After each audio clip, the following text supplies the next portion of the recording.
ଦର୍ଶକଙ୍କୁ ଆକୃଷ୍ଟ କରୁଛି ଭଦ୍ରକର ବାଣିଜ୍ୟ ମେଳା।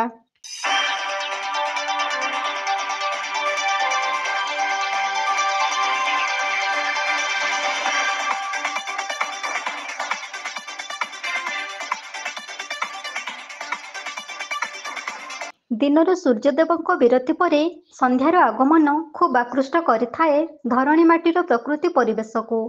ରାତିର ପରିବେଶରେ ମଣିଷ ବିରତିର ସମୟରେ ବିଶ୍ରାମ ନେଇଥିବା ବେଳେ ତଥାପି ସନ୍ଧ୍ୟା ପରିବେଶ ଭ୍ରମଣ ପ୍ରତ୍ୟେକ ମଣିଷ ସମାଜକୁ ଖୁବ୍ ଆକୃଷ୍ଟ କରିଥାଏ। ଅଧିକାଂଶ ଲୋକ ସାନ୍ଧ୍ୟ ଭ୍ରମଣର ସମୟରେ ବଜାର ସଉଦା କରିବାକୁ ପସନ୍ଦ କରିଥାନ୍ତି, କାରଣ ବ୍ୟସ୍ତବହୁଳ ଜୀବନ ମଧ୍ୟରେ ନିଜର ପାରିବାରିକ କାର୍ଯ୍ୟରେ ବ୍ୟସ୍ତ ରହି ସମୟର ଘୋର ଅଭାବ ଦେଖା ଦେଇଥାଏ।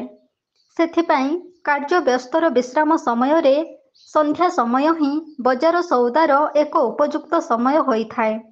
ସେଥିପାଇଁ ସନ୍ଧ୍ୟା ସମୟରେ ବଜାର ସଉଦା କରିବା ସହିତ ସାନ୍ଧ୍ୟ ଭ୍ରମଣର ଏକ ପ୍ରକୃତ ମୁହୂର୍ତ୍ତ ମିଳିଥିବା ଯୋଗୁଁ ବିଶେଷ ଭାବରେ ସନ୍ଧ୍ୟା ସମୟରେ ବଜାର ଗହଳି ଲାଗିଥାଏ।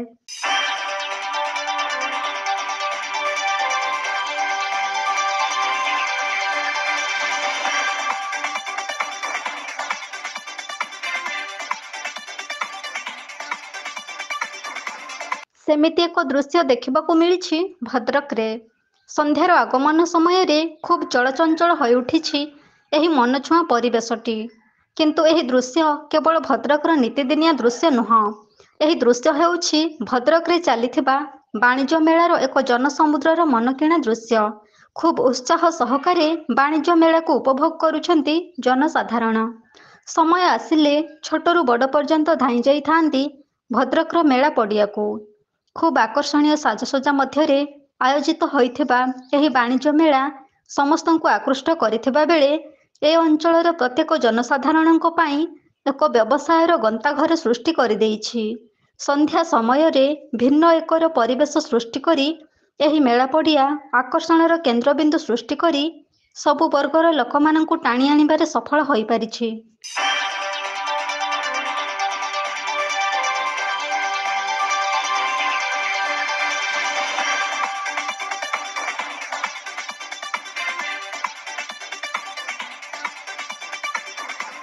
ଅନେକ ପ୍ରକାରର ବ୍ୟବସାୟ ପସରା ଖୋଲାଯାଇଛି ଏହି ମେଳା ପଡ଼ିଆରେ।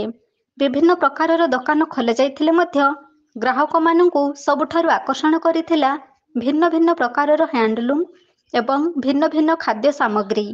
ମେଳାରେ ଅନେକ ପ୍ରକାରର ଷ୍ଟଲ୍ ଦର୍ଶକମାନଙ୍କୁ ଖୁବ୍ ଆକର୍ଷଣ କରିଥିଲେ। ହ୍ୟାଣ୍ଡଲୁମ୍ ଏବଂ ଖାଦ୍ୟ ସାମଗ୍ରୀ ସମସ୍ତଙ୍କ ମନକୁ ବାନ୍ଧି ରଖିପାରିଥିଲା। ପ୍ରତ୍ୟେକ ବର୍ଷ ଏହି ଭଦ୍ରକରେ ବାଣିଜ୍ୟ ମେଳା ଆୟୋଜନ ହେଉଥିବା ବେଳେ ଏ ବର୍ଷ ବାଣିଜ୍ୟ ମେଳାଟି ଖୁବ୍ ନିଆରା ଏବଂ ଆକର୍ଷଣୀୟ ହୋଇଥିଲା। ମେଳାରେ ପଡ଼ିଥିବା ସମସ୍ତ ଷ୍ଟଲ୍ରେ ବିଭିନ୍ନ ଆବଶ୍ୟକୀୟ ସାମଗ୍ରୀ ବିକ୍ରି ହେଉଥିବା ବେଳେ ଗ୍ରାହକମାନଙ୍କୁ କିଣିବା ପାଇଁ ମଧ୍ୟ ମୂଲ୍ୟକୁ ସୁହାଉଥିଲା, ଯାହାଫଳରେ ଗ୍ରାହକମାନେ ନିଜ ନିଜ ମନପସନ୍ଦର ସାମଗ୍ରୀ କିଣିବାକୁ ଆଗ୍ରହ ପ୍ରକାଶ କରିଥିଲେ। ଖୁବ୍ ଶୃଙ୍ଖଳା ଏବଂ ଗହଳ ଚହଳ ମଧ୍ୟରେ ଏ ବର୍ଷ ଭଦ୍ରକର ବାଣିଜ୍ୟ ମେଳା ପରିବେଶ ଦେଖିବାକୁ ମିଳିଥିଲା।